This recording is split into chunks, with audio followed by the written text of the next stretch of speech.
I want to give a huge shout out to Squarespace for sponsoring this video and also creating an amazing all-in-one platform that's helping me grow and launch my brand. My neighbor hit me with a wooden spoon. Would you ever allow your child to have a public social media account? This is deep-seated pain and emotion. They're gonna be set for life. Did their parents spend all the money? You're a horrible parent because you travel. It's like, okay, can't go to dinner, they gotta do this. It's all about the kids. Kids.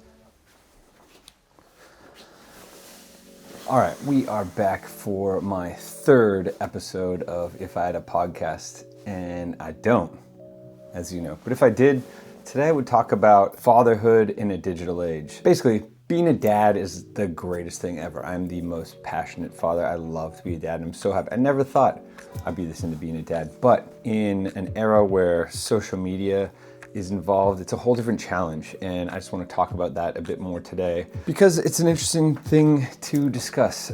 You know, the idea of balancing fatherhood while being a content creator is one thing. How much to expose our children to social media, I get asked that all the time. Even when we had our first baby, we had our second baby, there's a bunch of things along the way. My mom was super concerned with, are your kids on social too much? It's the great debate in our house. I'm gonna go into it later. But anyway, this is episode 3. So to start, as you know, I host this Not a Podcast with ChatGPT every week. This is my partner. Great to see you again, sir. It helps me structure everything. I'm super big proponent of AI helping me work. Check out my last episode of If I Had a Podcast if you missed it, because I talked about that a bunch. So let's jump right into this episode. So first category, brought to you by my co-host, is balancing life as a digital creator and a dad.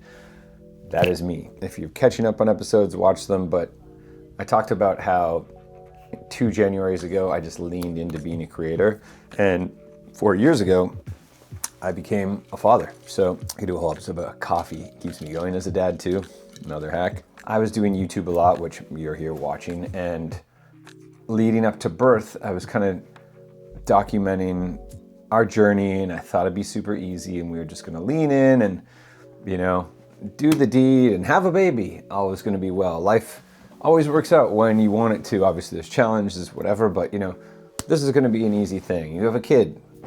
That turned out to be very difficult for us. It took us 1.5 years, multiple miscarriages, failed IUIs, IVF. That's probably one of the most important episodes I ever have done on YouTube is our IVF episode. I thought we were just going to document this cute little birth story, and it ended up being really difficult, really emotional, tough to watch, and getting Hannah to sit down through it even harder. Put out this video. I don't even know how many views it has now. I'd have to check. April 28th, 2019. That's pretty crazy. We didn't have our first child till November 2020. So that's over 2 years before. That video now has 255,000 views 5 years ago. Wow. 1,000 comments. The amount of people who DM, who still watch it, who has just helped them through their journey. It's a very powerful piece that I didn't expect. So to back end the question of how has fatherhood changed my approach to content creation, that was a big one. It taught me to be more open. It taught me to be more vulnerable in my content, and it taught me that you could really reach people. And before that, it was kind of fashion and cool and aspirational and what have you, but there wasn't a real, this is deep-seated pain and emotion or relatable emotion that you're going through that can connect with someone else. And that was a big change for me. And I think that's definitely changed how I parent online now, because I look at content creation. I want to make relatable things that other dads will feel or other couples will feel, and that other people will understand. They can uplift them, or little tips and tricks that might help them through their day. So it's definitely, being a dad has definitely evolved me as not only a human. I think I'm a way better human because I'm a dad. I've learned so much about understanding myself, understanding someone else in your home, your space. But in the content perspective, yes, it helped me be more open. Do you ever feel pressure to document the family moments for your content? I do and don't. I always found it funny. I started sharing day in the lives on YouTube, and people would be like, oh, we see your whole life.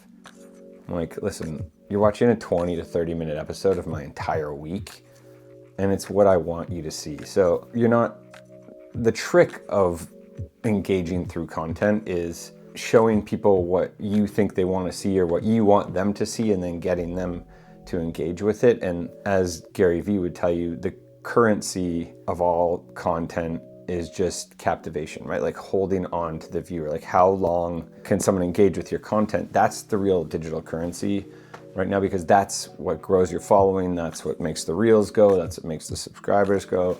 YouTube, all these things. The pressure of family in it is a different thing. So I started doing these day in the lives. Then we have our baby and we're pregnant. It's like, okay, are we going to show the world our kids in social? Well, we had an honest conversation about it between my wife and I. We both do the same thing. We're both content creators. It's going to be really hard to not put your kids in it, but also like that's the life we live and we've chosen to do. So we put our children in there in an authentic, wholehearted way that makes us feel good. It's not like we're exploiting or exposing them. We're just like capturing moments and doing fun things. And I'm never forcing them to do things they're just being themselves. And if they're like, no, turn the camera off, like we turn it off. If they're, smacking it down, a lot of the times, your kids want to be like you. So my son is really into holding the camera now. He was always holding. My daughter's not even 2 yet. She's always grabbing this Osmo, which is over there filming the long view. It makes it looks fun. She's always playing with it, filming herself. There's something attractive about a camera in general and tech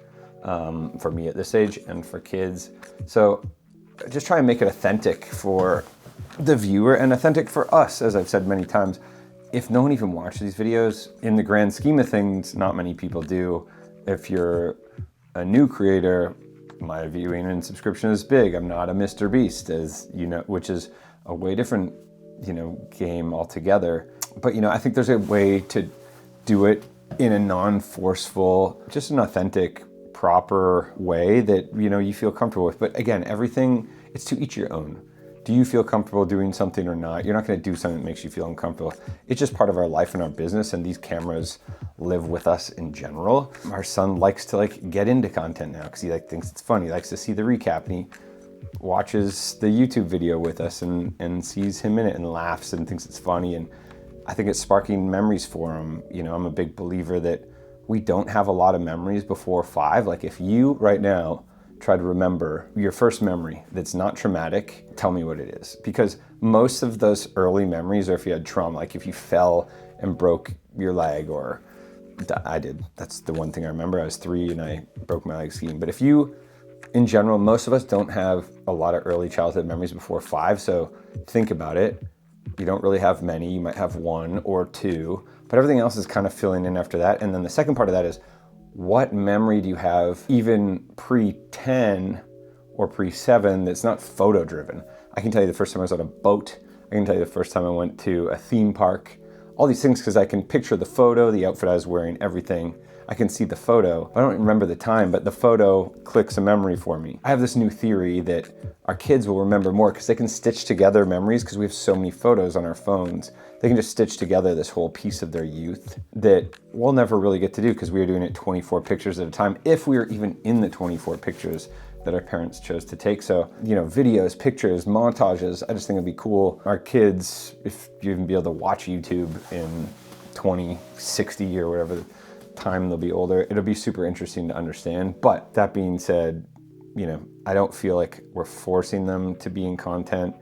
I don't feel the pressure to document them more. I just think they're wholeheartedly in our lives, and this is part of our lives, and we've made it part of our lives. It's part of our business. It's part of our lifestyle. It affords us great opportunities. Maybe my daughter will even pop into this one when she wakes up from her nap. We'll see. How do you decide what's okay to share and what should stay private? Very good question. Kind of touched on that a bit. It's just what we feel right here. Obviously not sharing our kids, not doing potty training lessons and showing our kids. I don't show them in the bath. I don't show them, in their times of struggle. I think I see some parents showing kids, having tantrums and whatever. I don't think that's a great time to pull a camera out and make an example out of their tantrum. My angle and my wife's angle on having our kids in our content is to make it a good time and make it a fun experience for all. I'm not trying to celebrate bad times in general. They're learning lessons, yes, and you could film them to show them something, but like, you don't want to see that. I don't want to see that. It's not like memories you need or lessons you need to visually see. It's all, especially at a young age, you're learning to get through things through feeling and understanding your emotions and checking back in and listening to constructive criticism or criticism in general, and trying to apply those things, pair them with your feelings, understand why they happened, and then have a new output. At no time do we need to be like, okay, you're having a tantrum, like, I'm going to show you this later, one, or two, you're having a tantrum, I'm going to show everyone later, and then you'll have to deal with that later in life. Like, you showed me doing, I don't know, I just think it's a lot, and I think the moral compass of who you are in general will allow you to guide what you want to put out in the world. I do it for myself, I do it for my wife, I do it for my friends and family. You know, you don't see a lot of other people on my channel in general because I feel weird about it. Not a lot of people want to be on this unless I ask them and they're like, yeah, I'd love to, or like, I don't care if I'm in the back. I don't really want to put them in, even my Instagram, I don't do it a lot, and that's my biggest platform. It's just my moral compass towards the whole thing is, you know, it's part of my orbit, yes, but you got to respect the code and the boundaries, and this is just part of our lives and how we're growing. And at some point our kids could be like, hey, I don't like that, like, let's take down all the old videos. Okay, we'll archive them. Or, you know, prime example is, I was like, let's build some Legos and build them into the vlogs, and now Lego's sending us Legos. So, and my son gets that. He's like, where did this come from? Like, Lego sent it to us because we showed that you built it and you did so well, and I'm so proud of you, and they sent us a new Lego. It's pretty cool. And he's like, yeah, it is. It's not like, okay, let's build a new Lego every day. I want it. You obviously don't get gifts every day, and that's part of the lesson too. But anyway, I hope that makes sense. The next one is, how has your audience's perception of you shifted since becoming a dad? That's a good one. I don't know. I don't know my audience, everyone, obviously. What I do know is the feedback I get. Commentary is one thing.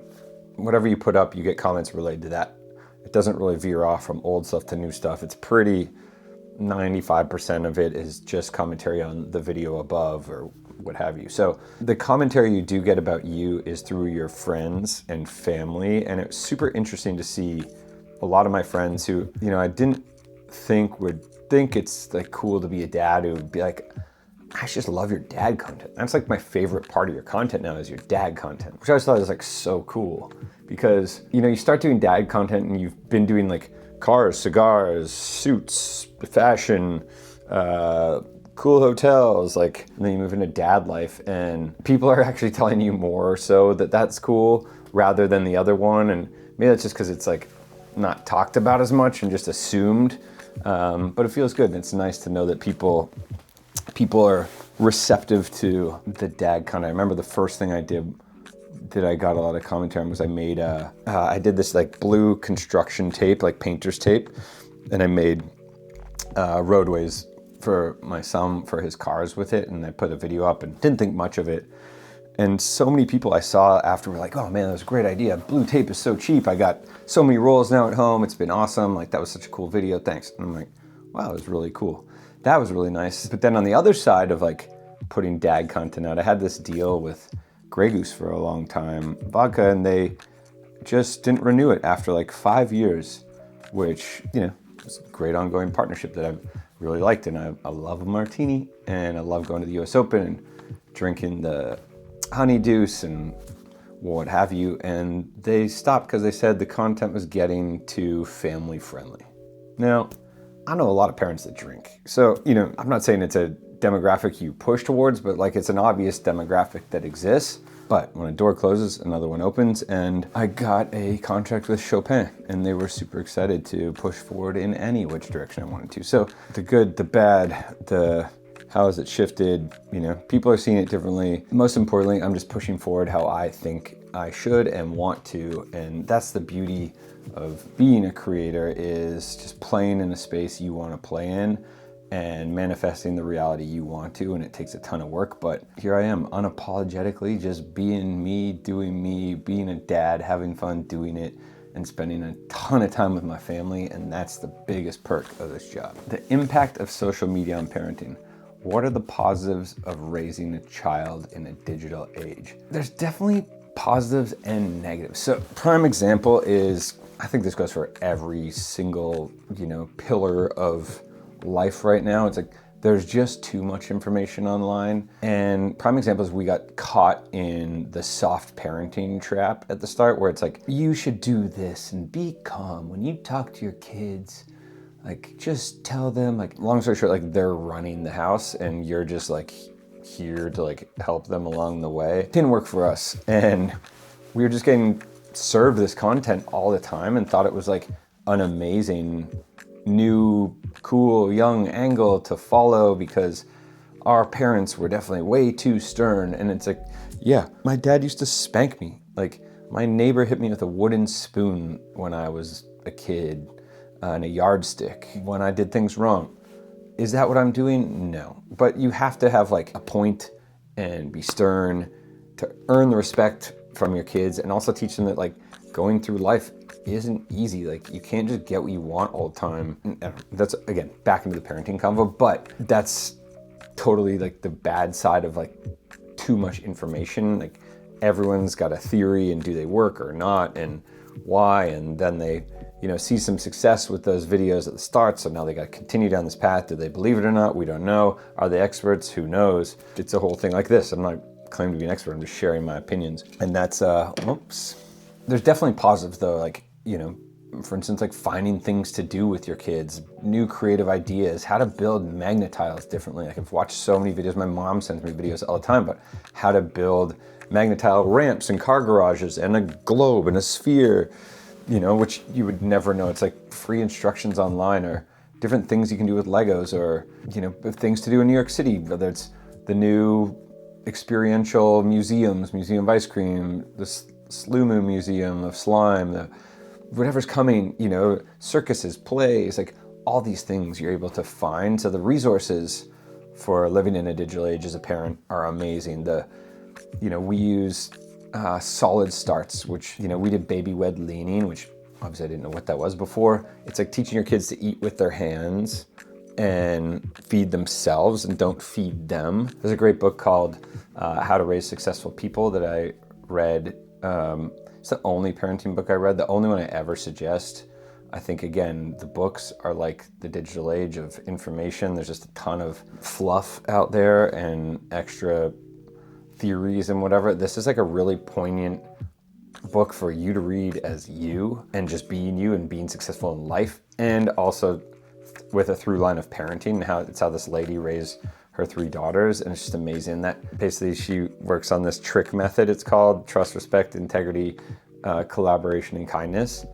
And trust that's one of the things. It's like, ways to build trust with your children. So I think that's a really interesting, positive. There's just so many positive resources. I touched on it before. I won't talk about it for a long time here, but just like having the digital age of having memories. I'm just so interested to see if our kids will be able to tell us way more. Like, even right now we have this Google Home in our corner, and I make an album on Google, and it has a slideshow. You can choose people, so people's faces, and then it just does an album of our kids, and it's slideshow constantly every day, but it's their whole life via our photo albums. So he's like, oh, my first birthday. Our son can remember that now because he sees it multiple times. Or like, oh, I remember that beach, or that trip. I remember first, that was the first time I met Gigi, his grandma. He can place all these things together, which is kind of crazy. So is it educating their mind a little more to have a deeper memory? Maybe. I don't know. It's super interesting. So I think that's a positive too, is just the digital age of documentation and memory. I think is so cool. What about our kids growing up with social media? You tell us, Hannah. What about our kids growing up with social media? It's a conflicting thing I think about often. We don't really know. We're not there yet. As I mentioned before, they will have opinions about this at some point, and we'll be here for them, and they'll understand also that it's part of our career. And I didn't want to be a lawyer because my dad's a lawyer. People don't want to work in the family business, so maybe they'll just be so anti it. Social media could not even be the same by the time they're 10, 15, who knows? It's ever evolving, everything's changing, we don't really know. So unsure right now, but I do know what they're into from a social media perspective right now is just on-screen content, and kids love screens, and we're all part of the problem too, because we're on our phones are our work, and we're trying to do work and get things done, and but then you're like, can't be on your iPad right now, and it's like obviously the conflicting. I'm also not a big believer in like no iPad in general, like until you're 8 or whatever. Like obviously our kids don't have phones, but it's also the real world. Like I watched television when I was a kid, and the studies around that were like, your kids shouldn't watch TV. It's like, here we all are. It's just evolving, so I don't know what the answer is. We just try and do everything within reason and balance in our home, and it works for us. It's just what makes sense. Have a conversation with your partner and what makes sense for you guys and how you want to parent together. Like one of the hardest, this is becoming quickly a parenting vlog, but one of the hardest things about being new parents is suddenly a child is thrown into your life and you have to make all these new decisions, and you have no formal education or training, and you're just back-ending like how you were parented. And that may not even be how you want to parent, but these things just come out in times of stresses, especially. You start to really just like these things unearth themselves from your body, and you're suddenly like, wait, that's how my dad talked to my mom or something. And it's like, whoa, I don't want to parent like that, or like that's not something I believe in. So you got to like then go back and vocalize that and apologize and understand, and then unpack that for a while, because why did he or she talk like that to my mom or dad, and blah, blah, blah. It becomes this whole thing. So I think in general it's just about communication and what you guys want to do as a couple or as a single parent, just to raise your kids. It's all perspective on how you want to do it. Would you ever allow your child to have a public social media account of their own? We don't have them for our kids. Again, they exist in our lives, in our content. We don't. A lot of people have their own for their kids for, it's just, there's just so many different ways to do life. So whether it's good or bad, I don't know. But some people don't even have a social media presence themselves, built one for their kids, and now they're like monetizing that through brand deals, and the kids are into it. Or look at these kids on YouTube who unpack toys and make $5 million a month or something. I don't know. Are they going to be happy later in life that they did that? Maybe. Are they going to be set for life? Did their parents spend all the money? Who knows? So many variables. But our kids don't have their own social media accounts. I have the handles because I get everything when our kids are born, every single social, every email, just to plan in case, because I'm just like to cover my bases. But they don't have any active accounts. They're just there if they want to use them when they're ready. Lessons you've learned and advice for other dads. What's something you wish you knew before becoming a dad? I wish I could go deeper in. Oh, come here for a second. Hi, gorgeous. Did you have a yummy nap? What were your bunnies saying? What were your bunnies saying? I don't know. Listen, we're talking about kids being in content. Do you want to have your own social media account? Yeah. No or yeah? Yeah. That was a no, yeah. Papa. Yeah, that's me and Mama. Oh, Oh, whoa. Papa. No, let's not touch that one. We're going to leave that camera right now. You want to bring it over here?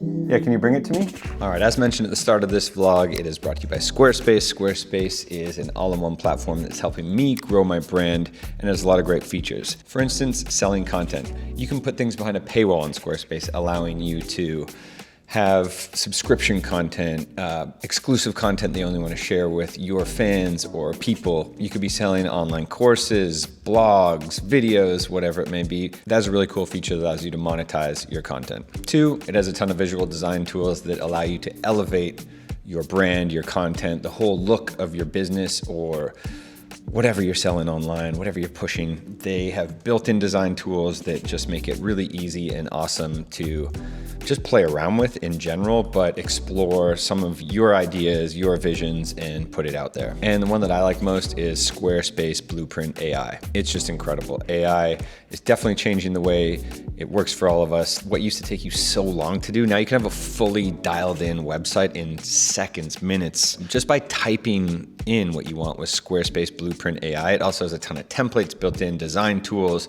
drag and drop. It's super simple.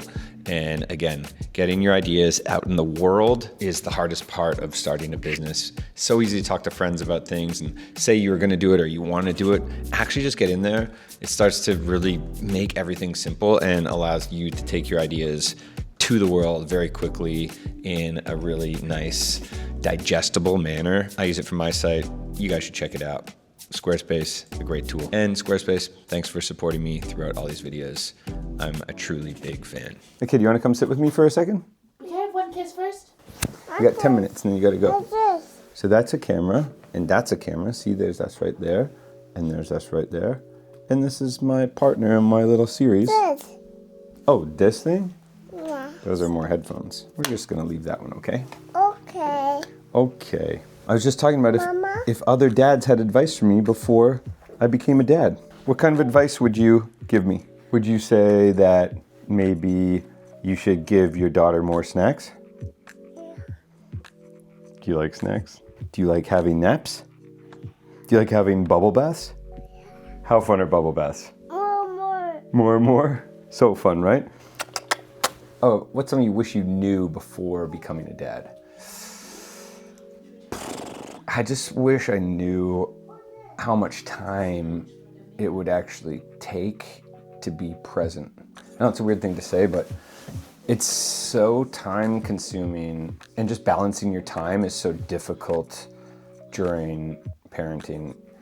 And you start to understand you have no sleep, and you know, the kids are up and down. And last night, Preston was yelling my name at 11 p.m. and then again at 3 a.m. and you're going down and up and you're like, he's 4, and you're still like, your sleep's still interrupted. And then you're understanding that everyone has to do this. It's not just you. So each day you're like, oh, I'm exhausted. How am I gonna get these things done? It's like, wait, any new parent or any parent in general is going through these stressors, and they're all pushing forward and making the best of it. So I kind of just wish someone outlined that for me a little more. But yeah, the funny thing about like what you wish you knew before you were a parent is someone probably told you at some point. It just didn't make sense because you weren't in it yet, and you didn't hear it because you just didn't need to know it yet. You know, it's like, those are the things that are a little more interesting that you learn becoming a parent. Wait, I think she's gonna dance. Let's go see. You know what now? Do you like this song? You're dancing mama. I'm a bad dancing Claude. No. No? You don't want to do this? Okay, we don't do this. That was a prime lesson right there. And do your kids want to be on social media or not? She said no. So there you go. You saw it as it was in real time. How do you manage your dad guilt of juggling work and family?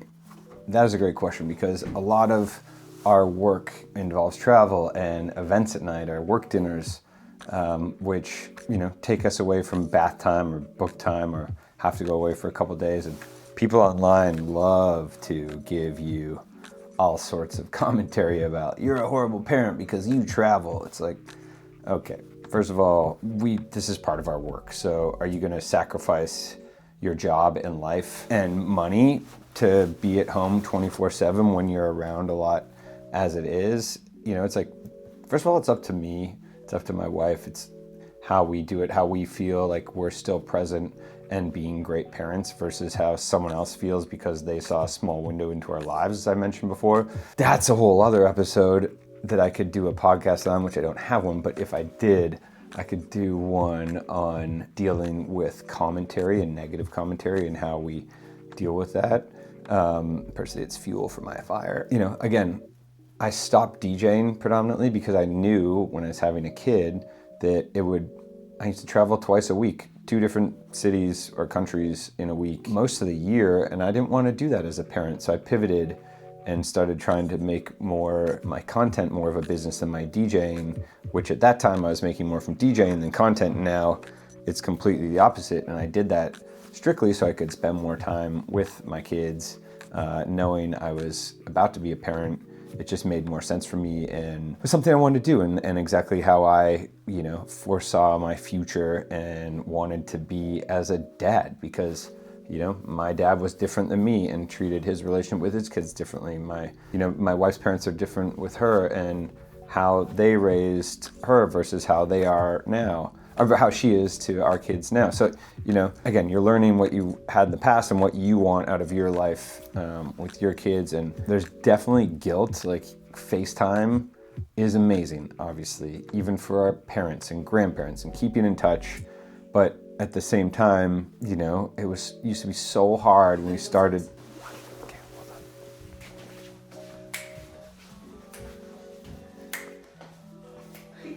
on. Whoa. Good moves. Oh. Whoa. And that's where we cut it off. Again, baby Claw is just the cutest. Anyway, back to what I was saying. Our parents, did things differently.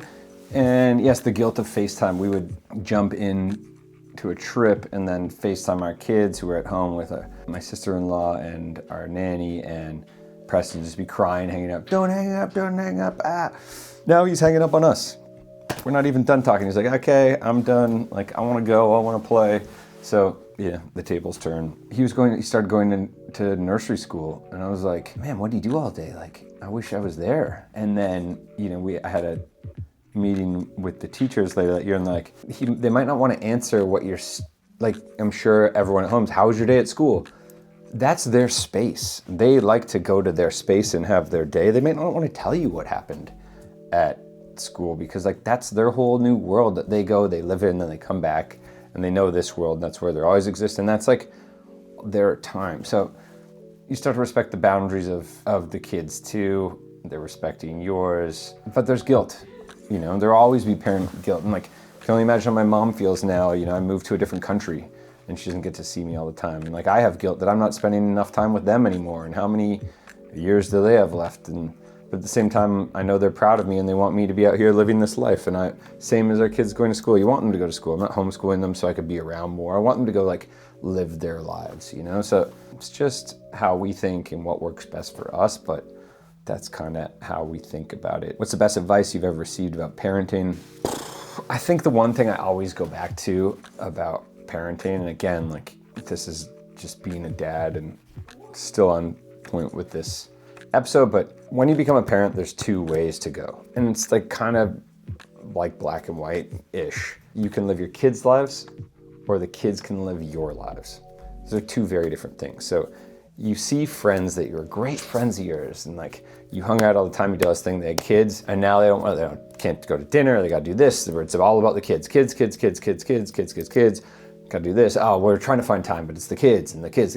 We're super of the other mindset where it's like, oh, like, you wanna do this? Cool, our kids are coming to dinner. Or no, we'll get a babysitter, we're going out. Like, we're super of the school of thought that the kids exist because of our love and us, and if our love is gone and we don't continue to be us, then like, they never would have existed in the first place. So selfish it may be, yes, but like, I look at it in a backwards lens of like what I would want my parents, like, if they sacrificed their whole lives for me and did nothing, I'd be like, pretty, bye, I love you. Guess how much Papa loves you? How much does Papa love you?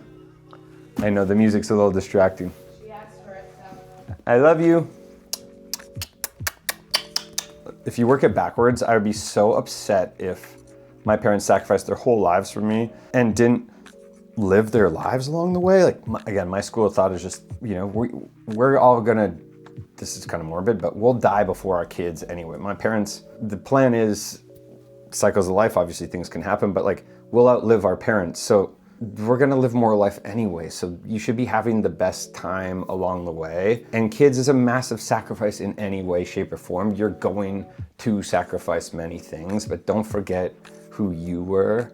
Because like, you want your kids to see you as you. And I wanted to see, like, a prime example. Everyone's like, if you could, this is my answer at dinner tables, and it's just mine at dinner conversation, but everyone's like, if you could have dinner with someone dead or alive, who would it be? My answer is my dad at my current age. I would love to sit with my father at my current age for him. So he'd be 45, I'd be 45, and just sit with him and understand, like meet my dad at that age. Like how cool would that be to sit with him? I think that just builds back into this whole thing about, you know, who you want to be as parents and why. It's like, I just want to be us and our kids are living in our lives.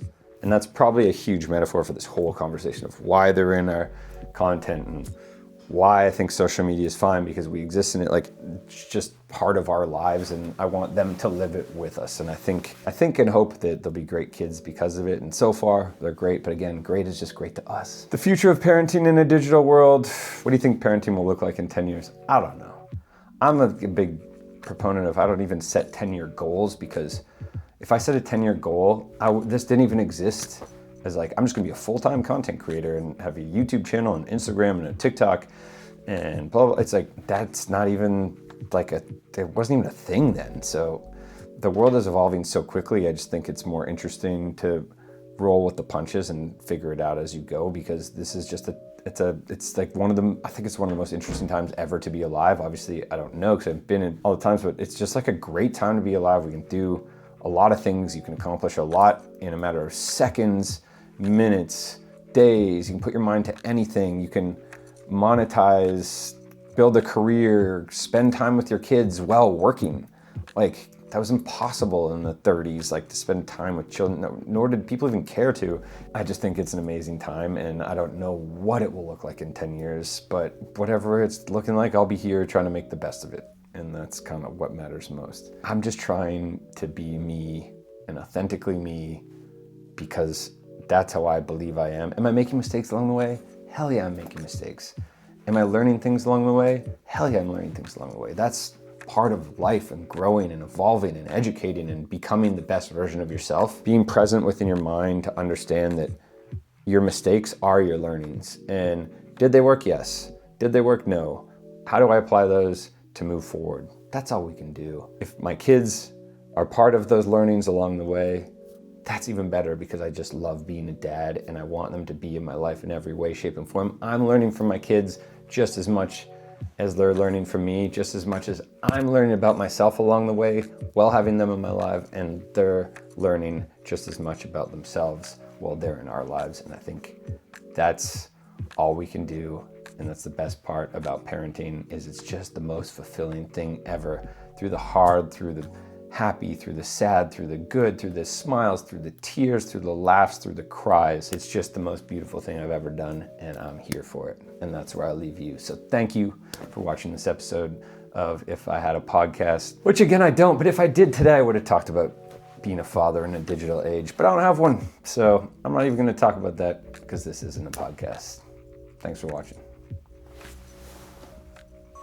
And you're welcome for baby Claude just making an appearance in there, because she is the cutest damn girl, in my opinion.